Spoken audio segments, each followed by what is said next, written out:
Terima kasih Anda masih bersama kami di Kompas Petang, saya Cynthia Rompas. Saudara Presiden Jokowi mengonfirmasi pertemuan dengan Surya Paloh membahas isu politik. Jokowi mengaku dirinya menjadi jembatan untuk semua pihak. Presiden mengklaim pertemuan ini menjadi awal yang baik untuk menyatukan semua pihak. Meski begitu, Jokowi menolak jika dirinya menjadi jembatan kepentingan politik antar parpol. Hal ini merujuk pada koalisi perubahan yang dinahkodai Nasdem dan koalisi parpol pengusung Prabowo Subianto. Mengenai siapa yang menginisiasi pertemuan Presiden dengan Ketum Nasdem Surya Paloh, Jokowi enggan berkomentar. Menurutnya, yang terpenting pertemuan Minggu malam itu bermanfaat untuk politik di Indonesia. Pertemuan politik biasa. Itu Bapak yang mengundang atau Pak Surya Paloh yang mengajukan? Saya kira dua-duanya tidak perlu harus siapa yang mengundang siapa yang nggak perlu. Yang paling penting memang ada pertemuan dan itu akan sangat bermanfaat bagi perpolitikan kita, bagi negara, saya kira. Yang paling penting itu. PDIP yang siap untuk ya, ditanyakan aja kepada beliau-beliau yang ada di PDI Perjuangan. Pak, ajakan atau Bapak harapan ke Pak Surya Paloh kepada Nasdem apa sih Pak? Ini baru awal-awal. Tapi itu sebetulnya saya itu hanya menjadi jembatan. Yang paling penting kan nanti partai-partai lah.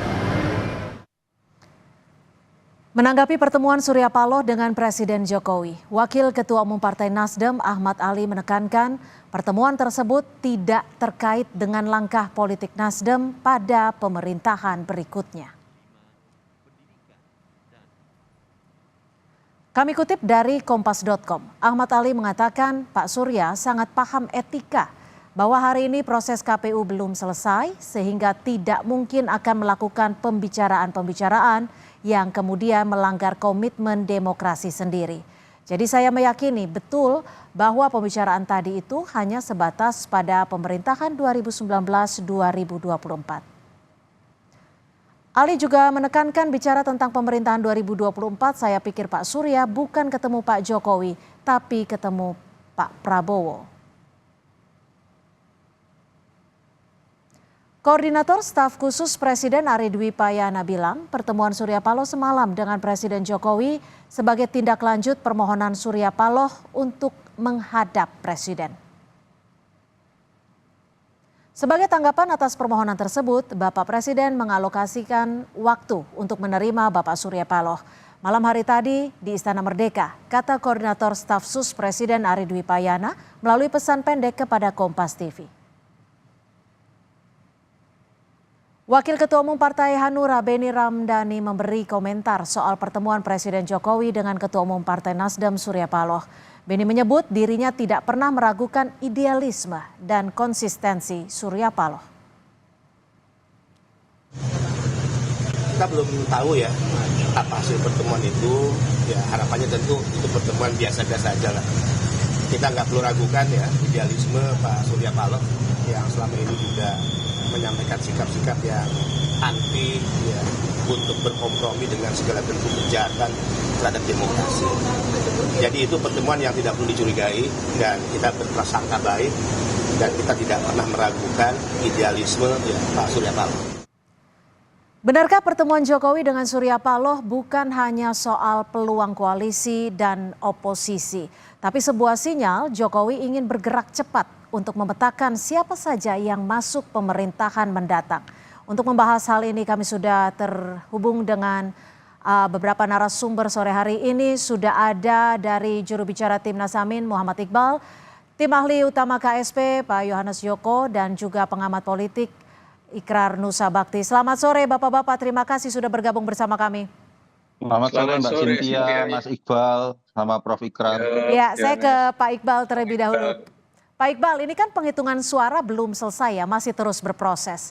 Tapi Presiden Jokowi sudah bertemu dengan Surya Paloh. Ya. Anda sebagai satu koalisi perubahan, sudah dapat bocoran? Ya, bagi kami bertemu dengan siapapun bagi pimpinan partai adalah hak prerogatif setiap partai politik ya. karena memang komunikasi adalah salah satu cara untuk bagaimana melakukan langkah-langkah di partainya sendiri. Tapi bagi kami PKS ya, bagi kami belum melakukan apapun karena bagi kami pemilu belum final. Selagi belum ada keputusan dari KPU, saya kira segala kemungkinan akan terjadi. Jadi pemilu itu tidak selesai dengan quick count, tapi pemilu itu selesai setelah ada gugatan misalnya, ataupun setelah diputuskan oleh KPU. Yang Tapi kedua, bocorannya ya, bagi sebagai kami- koalisi tentang apa pertemuannya? Kami tidak tahu itu haknya Pak Surya Paloh. Kami menghargai ya, setiap keputusan partai politik. Yang jelas bagi kami bertemu dengan banyak pihak adalah hal yang biasa bagi Pak Surya Paloh. Tapi kita tidak boleh juga menganggap ini framing yang negatif ya, karena memang Pak Surya Paloh dan Pak Jokowi adalah dua sahabat. Tetapi bagi kami jangan di framing ini sesuatu yang lalu menyatakan kalah, tetapi ini adalah bagian dari langkah-langkah strategis Baik. untuk bagaimana membuat Indonesia lebih baik. Baik, Pak Ikrar, apa yang Anda baca soal pertemuan Presiden Jokowi dengan Surya Paloh semalam? Pertemuannya kurang lebih sekitar 1 jam lebih sedikit. Iya, kalau dari kacamata saya ya, jadi Presiden Jokowi ini setelah dia berhasil menjadi the kingmaker, ya, dia juga ingin menjadi orang yang kemudian bisa mengatur siapa yang bisa berkoalisi dengan siapa, kayaknya seperti itu ya. Dan walaupun misalnya hasil dari pemilu 2024 ini juga belum selesai ya, belum final, tapi kita tahu memang pemilu 2024 ini memang penuh keajaiban ya, kalau tidak bisa dikatakan penuh dengan anomali ya. Saya beri contoh misalnya ya, ini hasilnya juga belum final, tapi kemudian kedutaan besar asing di Jakarta sudah mengucapkan selamat gitu kan, atau kemudian beberapa pimpinan negara tetangga ya, seperti Perdana Menteri Australia, Perdana Menteri Jepang, Perdana Menteri Singapura ya, Malaysia juga ya, itu sudah langsung memberikan ucapan selamat ya, padahal hasil pemilu itu sendiri belum final. Maksud saya hasil dari real count KPU itu juga masih dihitung-hitung ya, jadi ini yang saya bilang agak aneh juga. Tapi ya biasa, Pak Jokowi kelihatannya tidak menghendaki Prabowo Gibran yang memang diusung dia ya, dan juga boleh dikatakan belum berpengalaman ya di dalam pemerintahan ya, kecuali Pak Prabowo sebagai Menteri Pertahanan ya, tapi sebagai menteri yang mengatur-ngatur politik kan Pak Prabowo juga belum memiliki. Jadi Anda melihatnya ini terlalu cepatkah pertemuan ini? Hanya selang beberapa hari setelah pencoblosan? Ya, kalau buat saya terlalu cepat ya. Dan ini memang suatu hal yang aneh. Kenapa demikian?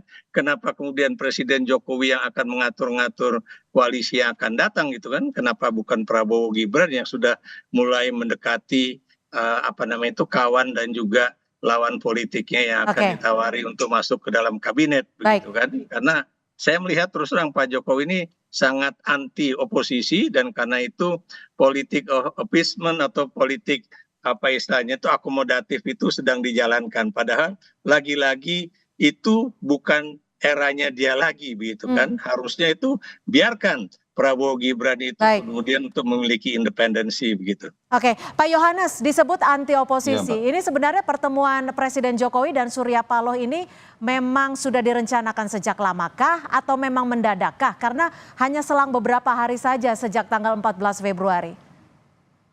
Ya, terima kasih Mbak Cynthia. Saya sih sepakat ya dengan apa yang disampaikan Mas Iqbal tadi begitu, bahwa suatu peristiwa seperti ini janganlah sekedar di framing pada sebuah framing negatif begitu. Bagaimanapun juga kan Pak Jokowi dan Pak Surya Paloh itu mereka bersahabat cukup lama. Nah, tentu dalam persahabatan ini mereka berdua adalah insan politik, dan ini dalam situasi politik tentu pasti akan ada pembicaraan politik. Jangan lupa loh Mbak, pemerintah ini masih 8 bulan ke depan, tentu dalam 8 bulan ke depan banyak sekali hal-hal yang harus harus dilakukan, perlu konsolidasi, perlu stabilitas politik, karena kita lihat sendiri juga dalam konteks geopolitik hari ini situasinya Indonesia ini berada dalam sebuah pusaran politik dunia, ketidakpastian global, berbagai krisis menerpa, maka butuh konsolidasi. Itu sih Mbak sebenarnya kita melihat. Baik, Pak Iqbal, ini setelah Presiden Jokowi bertemu Surya Paloh ini, Koalisi Perubahan masih solid tidak di tengah penantian hasil rekapitulasi, apalagi juga di tengah untuk mengusut dugaan adanya kecurangan? Ya, saya kira baru saja pimpinan partai bertemu, ya, kemarin juga para jubir, para relawan bertemu dengan Mas Anies. Kita siap, ya, kita solid, ya, kita kompak bahwa pemilu ini belum selesai. Dan kami terus memberi semangat kepada saksi-saksi kami yang saat ini sedang bekerja di lapangan, dan kami juga menyiapkan langkah-langkah hukum, ya, untuk mewujudkan pemilu yang jujur dan adil. Tapi saat ingin melakukan pertemuan dengan Presiden Jokowi, sempat memberikan informasi tidak dari Partai Nasdem ke PKS sebagai koalisi? Saya tidak tahu pada level pimpinan, ya. Yang jelas saya belum dapat update, tetapi bagi kami itu adalah hak prerogatif seorang Pak Surya Paloh, ya, karena itu merupakan fleksibilitas dari Partai Nasdem sendiri. Tapi saya ingin menjelaskan saja bahwa PKS sampai saat ini, ya, masih menunggu keputusan akhir, dan terlalu dini bagi saya, menurut kami, kalau harus membicarakan koalisi. Oke, Pak Iqbal, tapi dengan pertemuan semalam ini mengganggu soliditas tidak? Apakah ada kekecewaan mungkin dari PKS sendiri, karena kan kita tahu bahwa Timnas Amin ini selalu mengusung perubahan? Ya, saya kira tidak ada, ya, karena itu hak prerogatif setiap partai politik, dan kami juga sudah membahasnya dengan tim koalisi, dengan Pak Anies juga. Yang jelas terlalu dini kalau dianggap itu bagian dari membahas koalisi, karena keputusan pemilu aja belum selesai. Dan kami sangat menghargai, mengapresiasi para relawan, para saksi-saksi yang saat ini berjuang di tabulasi. Kita lihat kekacauan pada data-data KPU saat ini membuat kita semua miris, ya. Ditambah lagi maraknya kasus kecurangan pemilu, kita sekarang lebih fokus bagaimana menyiapkan, ya, bukti-bukti, gugatan-gugatan hukum bila suatu hari diperlukan. Oke, tapi Anda merasa ditinggalkan atau tidak? Tapi jawabannya selepas jeda, tetap bersama kami di Kompas Petang.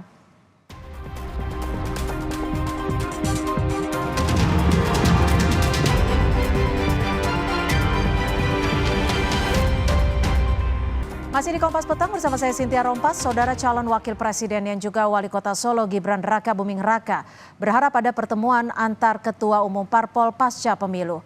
Menurut Gibran, hal itu penting untuk mengembalikan situasi semakin damai. Ya, saya kira semua tokoh-tokoh, ketua-ketua umum partai jika bertemu, bersilaturahmi, saling menjaga komunikasi, itu akan mendinginkan suasana, dan saya kira itu bagus sekali. Makanya dari awal ketika angka quick count-nya sudah jelas, kan saya sudah berstatement, saya juga sudah tidak sabar untuk sowan ke paslon nomor 1 dan 3, ya. Saya akan nunggu dipanggil aja. Kalau misal PDIP nanti mengarah ke oposisi gimana, Mas? Ya itu monggo. Ya. Kita masih membahas soal pertemuan Presiden Jokowi dan juga Surya Paloh. Saya ke Pak Yohanes Joko. Pak Yohanes, ini ngomong-ngomong siapa sih sebenarnya yang mengundang duluan? Karena publik membacanya semuanya mengklaim diundang. Gini loh Mbak, ya, kalau tadi saya mengacu apa yang disampaikan oleh Bapak Presiden, nggak penting Mbak siapa yang mengundang duluan, tetapi kan sebuah pertemuan itu terjadi kalau kedua belah pihak sama-sama ingin berkomunikasi, begitu Mbak. Apa yang dilakukan? Tentu komunikasi apa? Komunikasi dua orang sahabat. Bagaimanapun juga Pak Surya Paloh ini kan beliau tokoh, beliau punya idealisme, dan Pak Jokowi juga sebagai kepala negara, sebagai dua orang sahabat yang bertemu dan ingin saling bercerita, saling mengupdate situasi, itu kan sesuatu yang wajar, ya, apalagi dua-duanya adalah insan politik di tahun politik ini, begitu. Maka ya apa yang disampaikan tadi juga boleh, itu bahwa silaturahmi itu tetap harus dijaga, bagaimanapun Indonesia ini butuh kekompakan. Tapi gini Pak Yohanes, selain sebagai pertemuan dua orang sahabat, kenapa Pak Surya Paloh yang dipilih bertemu duluan selain ketua umum parpol lain? Ya beliau kan yang paling senior, Mbak. Ya tentu kalau pertemuan itu kan pasti yang paling senior dulu yang dihubungi begitu, ataupun yang akan bertemu pertama. Tapi nanti kita lihatlah, pasti pertemuan-pertemuan berikutnya dengan para tokoh-tokoh itu sebagai sebuah ciri khas Bapak Presiden dalam membangun komunikasi itu pasti akan dilakukan. Sudah ada agenda selanjutnya dengan ketum parpol lain?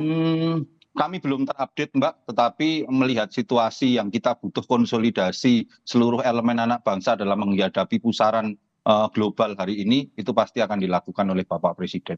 Oke, Pak Ikrar, kalau Anda melihatnya ini kan ada budaya ingin merangkul semua. Bahkan Presiden Jokowi juga baru saja menyebut ingin menjadi jembatan bagi semua.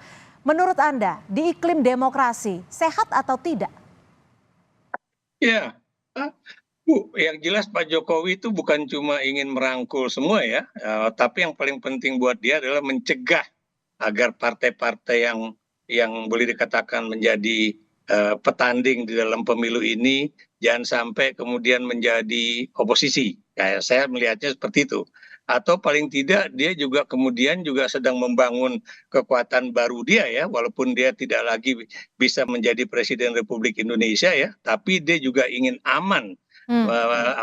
Bisa menikmati hidup pasca pemilu 2024 ini. Kenapa demikian? Karena saya yakin ya, dan mudah-mudahan ini benar ya, upaya dia untuk kemudian menjadikan PSI itu bisa menjadi partai yang ada di parlemen kayaknya susah ya, apalagi kalau kemudian teman-teman aktivis pro demokrasi itu terus menghitung dan juga melihat ya, apakah kemudian Jokowi ini juga akan misalnya cawe-cawe agar PSI itu bisa masuk ke parlemen gitu kan, sebab andalan utama politik Jokowi itu adalah PSI. Tapi kalau kemudian PSI tidak bisa dijadikan andalan karena memang tidak ada di parlemen, mau tidak mau dia juga mencari partai lain, dan yang paling dekat secara visi ya Partai Nasdem. Kenapa Partai Nasdem? Karena dia pernah menjadi bagian dari koalisi Jokowi, bahkan termasuk yang pertama mendukung Jokowi pada 2014 yang lalu ya. Dan juga biar gimana pun Partai Nasdem itu juga punya kedekatan dengan Partai Gerindra, kemudian Golkar, dan juga partai-partai yang lain yang dulu adalah bagian dari Golkar begitu. Oke, Pak Iqbal, melanjutkan pertanyaan saya tadi, PKS merasa ditinggalkan tidak? Ya, berkali-kali saya tegaskan bahwa ini bukan soal ditinggalkan atau tidak ditinggalkan. Kami menghargai ya langkah-langkah yang dilakukan masing-masing partai politik. Lagi-lagi pertemuan itu tidak ada kejelasan ya apa yang dibicarakan. Dan tentu saja kami tidak bisa mengomentari, tidak bisa juga menjuliti ya, karena setiap partai politik itu punya hak ya untuk menyiapkan masa depannya sendiri. Oke, tapi silakan. Saya ingin mengatakan bahwa PKS masih menurut kami terlalu dini membicarakan koalisi. Karena pemilu ini belum selesai, dan pemilu ini tentu saja akan ada banyak gugatan-gugatan. Yang tentu saja kami berharap bisa mempengaruhi pemilu. Tapi gini Pak Iqbal, jika nanti PKS diundang, seperti apa respon Anda? Apakah tetap solid dan konsisten dengan narasi perubahan? Keputusan pemilu itu belum ada. Kami sampai saat ini belum mau menerima undangan dari siapapun. Karena itu akan menyakiti perasaan para pendukung, para relawan, para saksi yang saat ini sedang berjuang di lapangan untuk mendapatkan keadilan dan kebenaran dalam pemilu ini. Jadi Anda mengedepankan prinsip kesetiaan terhadap perubahan. Bukankah menurut Anda sendiri ini menciderai kepercayaan PKS tidak? Apa yang dilakukan Nasdem? Ya, bagi kami tidak. Itu haknya Pak Surya Paloh sebagai senior ya, sebagai orang yang pernah berjuang memenangkan Pak Jokowi, wajar-wajar saja. Ya, tetapi bagi kami yang berada di luar pemerintahan tentu saja belum ada rencana ke sana. Oke, Pak Yohanes, Pak Ikrar tadi menyebut jika Jokowi ingin membangun kekuatan baru dengan apa yang kita lihat saat ini. Respon Anda seperti apa? Kami nggak masuk lah ya Mbak ya dalam pemahaman itu begitu. Kami di kantor staf presiden justru tadi yang saya sampaikan, kami melihatnya bahwa pemerintahan ini masih 8 bulan ke depan Mbak, sampai 20 Oktober 2024. Maka seluruh peristiwa yang terjadi karena kontestasi itu harus segera konsolidasikan kembali, ada 8 bulan yang harus dilakukan oleh pemerintahan ini dan semua pihak harus bersama-sama mengawal karena banyak PR yang harus segera diselesaikan dan salah satunya tentu Bapak Presiden berkomunikasi dengan partai-partai pendukungnya yang ketuanya dalam hal ini Bapak Surya Paloh. Begitu. Tapi gini Pak Yohanes, kan Pak Jokowi juga menyebut bahwa ingin menjadi jembatan untuk semua. Bukankah ini seirama dengan narasi ingin membangun kekuatan yang lebih solid? Ya, jembatan yang dimaksud itu kan jembatan karena ada dua yang terpisah kan hari ini karena kontestasi begitu kan Mbak. Ada pihak-pihak yang komunikasinya karena kompetisi pemilu ini yang tidak mungkin dihindari karena ini agenda konstitusi itu terpisah lah. Makanya sekarang Bapak Presiden tentu dengan visi besar yang tadi sudah disampaikan itu ingin membangun kembali komunikasi-komunikasi pihak-pihak yang selama ini komunikasinya tidak berjalan dengan baik supaya apa? Supaya kekuatan ini selama 8 bulan ke depan bersama-sama kembali fokus dalam kerja-kerja pemerintahan untuk menyelesaikan agenda-agenda strategis nasional. Baik, Pak Ikrar, Surya Paloh selalu menarasikan perubahan. Ini sejak awal ya. Perspektif Anda, apakah Surya Paloh akan mengikuti kehendak Presiden Jokowi? Kalau menurut saya tergantung kepada Pak Surya Paloh sendiri ya. Apakah kemudian beliau akan mendengarkan kata hati dari para pemilih Nasdem ya, ataukah kemudian beliau akan menjadi orang yang sangat realistis dan juga tentunya memiliki kepentingan politik yang lain ya, khususnya untuk Partai Nasdem itu sendiri ya. Tapi kalau saya lihat dari kepentingan Presiden Jokowi, tentunya tadi saya katakan bahwa beliau sedang membangun suatu koalisi baru yang kemudian lebih besar dibandingkan dengan kekuatan oposisi, itu satu. Tapi bukan juga tidak mungkin bahwa beliau juga ingin menyelamatkan anaknya yang akan berposisi sebagai wakil presiden dari Prabowo Subianto ya, agar dia juga tidak mendapatkan suatu tekanan politik dari Prabowo itu sendiri begitu. Baik, kami tangkap Pak Ikrar. Pak Iqbal, terakhir singkat saja. Selanjutnya apakah akan melakukan komunikasi dengan Partai Nasdem? Ya, saya kira setiap hari kami berkomunikasi ya, para jubir, para pimpinan ya, tetapi kan tidak mungkin dipublikasikan ya. Artinya selama ini koalisi kami masih solid, bahkan kami semalam juga berkumpul dengan Pak Anies ya, dengan tim-tim partai politik dan relawan. Jadi jangan anggap pemilu ini selesai, jangan anggap pemilu ini berakhir di quick count, kita nantikan keputusan terbaik buat rakyat Indonesia, dan kita akan ungkap terus kecurangan-curangan yang tentu saja ini menjadi hak para paslon untuk menggugatnya. Baik, terima kasih Pak M. Iqbal, jubir dari Timnas Amin, dan juga Pak Ikrar Nusa Bakti, pengamat politik yang sudah menyampaikan perspektifnya, dan tentu saja Pak Yohanes Joko, tim ahli utama KSP. Selamat sore, terima kasih atas waktu Bapak-Bapak.